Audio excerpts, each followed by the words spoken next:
the time when I realized that I have to leave. This is one time I realized how important The Empathy Museum presents A Mile in My Shoes.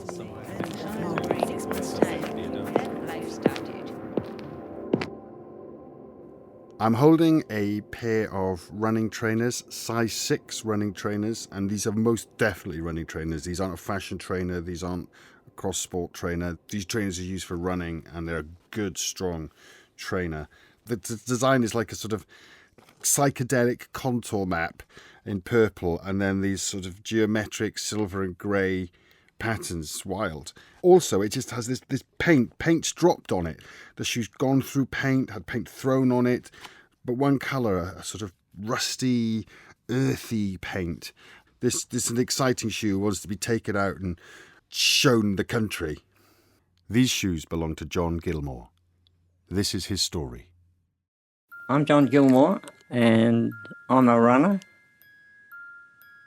When the school sports was on, the furthest you were allowed to run in those days was 440 yards or 400 metres. I was the number one at the school for the 400 metres.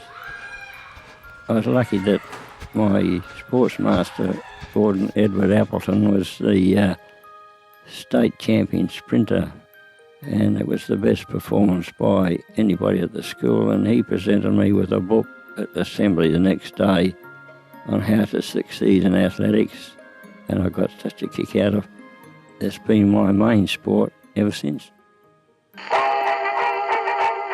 When war broke out, we all decided we'd join up. The 2nd 4th Machine Gun Battalion was formed, all West Australians. My brother wanted to join with us, so he wasn't old enough, but he put his age up, and Mum and Dad gave him permission to join.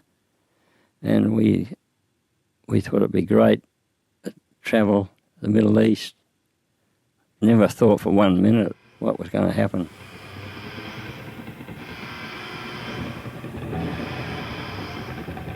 First of all, we went to South Australia for 4 months training. Then we went to Darwin. And while we were in Darwin, the Japanese came into the war. We immediately were told that we would be going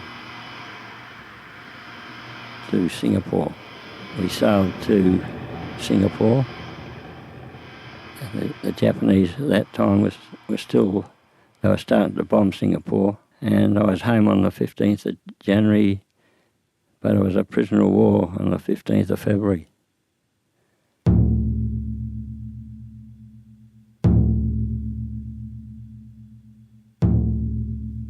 We were housed at Changi in Singapore, which wasn't very nice. The Japanese had so many prisoners, didn't know how to feed that number of prisoners. So the rice we were given wasn't enough. So they just told us to add water to it. So it was just like a soup. I was so hungry I was eating couch grass, the tips of hibiscus, and eventually I got big styes on my eyes, and I could see my eyes deteriorating. I couldn't recognise my own brother at a short distance, and I was put in hospital in Changi, and the guy either side of me were totally blind, and I thought I was going to be the same way. But a hospital ship came in from South Africa, and the Japanese allowed us a spoonful of Marmite a day until it ran out. My first job was at a graphite factory in Kobe, Japan. I had to go into a graphite bin, just a trapdoor where just enough room for me to go in, and I had the bin was full of this black dust. I had to wear a mask, and then I had to shovel this black dust out through the trapdoor that I went in. I could only stay in there for at least 20 minutes, and I come out. I was covered in this black dust, and when the sun got on it, it dissolved and it burnt your skin. So the Japanese, but still made me go in. And it was a South Australian boy that I never knew him from a bar of soap. He said he would like to relieve me, and he went in. Jack and I suggested to the Japanese that they should make a long-handled shovel and hook the dust out, and nobody should go in the bin. And they agreed. So Jack and I then got a job then of pushing a railway truck on the like they use in the mines together, and we became very good friends.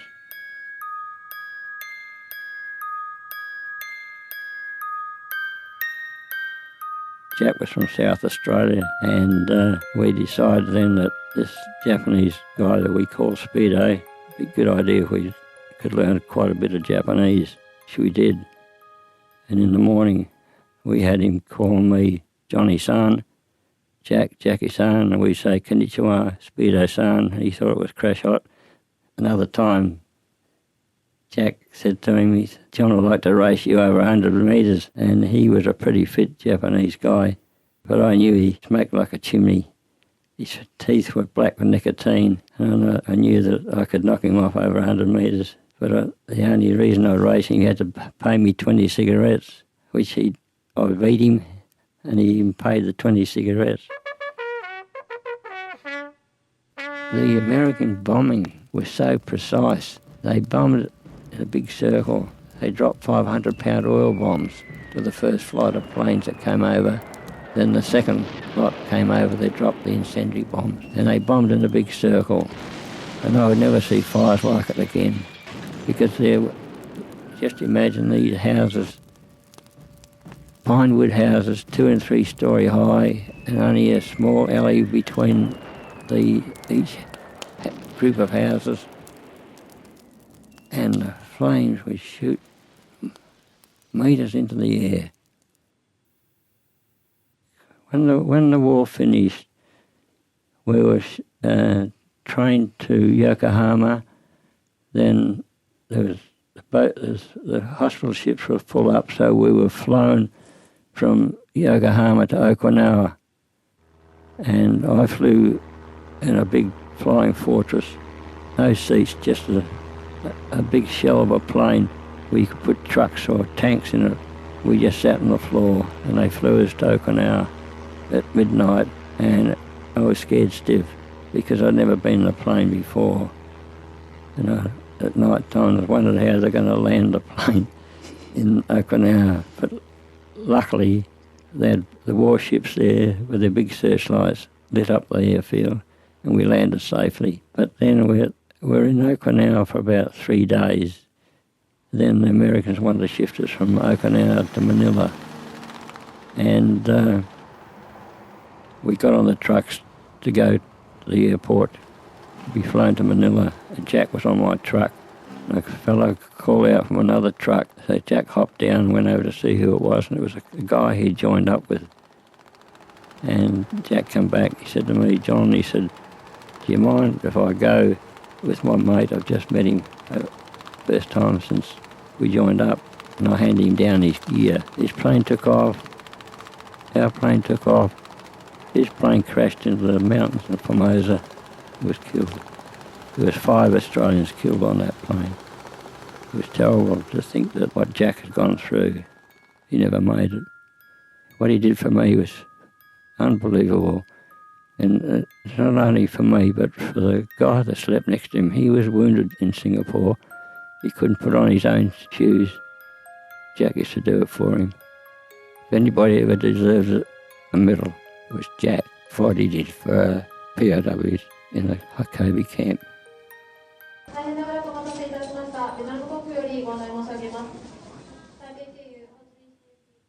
When I went back this time, it was unbelievable. A multi-storey building on the area. Huge building. There's that many big buildings where it was just flattened. I didn't pull any punches. I told them straight when I was interviewed that I more or less was starved in Singapore. It sort of ruined my life. I never been able to have a motor car. Had to rely on friends to take me to places. But I've been lucky because I've always sort of looked after myself. And I've been back to Japan 4 times now. I went back in 70, 82. I couldn't believe how off they were compared with how we were in Australia, and even though they lost the war. Then I went back in 82 to run in the World Road Championships at Tokyo. And I couldn't believe the Japanese were bowing to me because I was running so well. Then I went back in 93 to Miyazaki and ran there. And I even got invited out to Japanese officials' home for a meal. So I realised then that they're human like everybody else.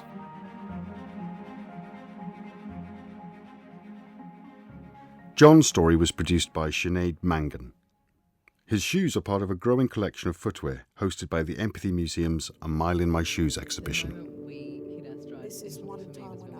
The shoes and stories come from all over the world. Follow us on Twitter, Facebook and Instagram to find out where we're going next.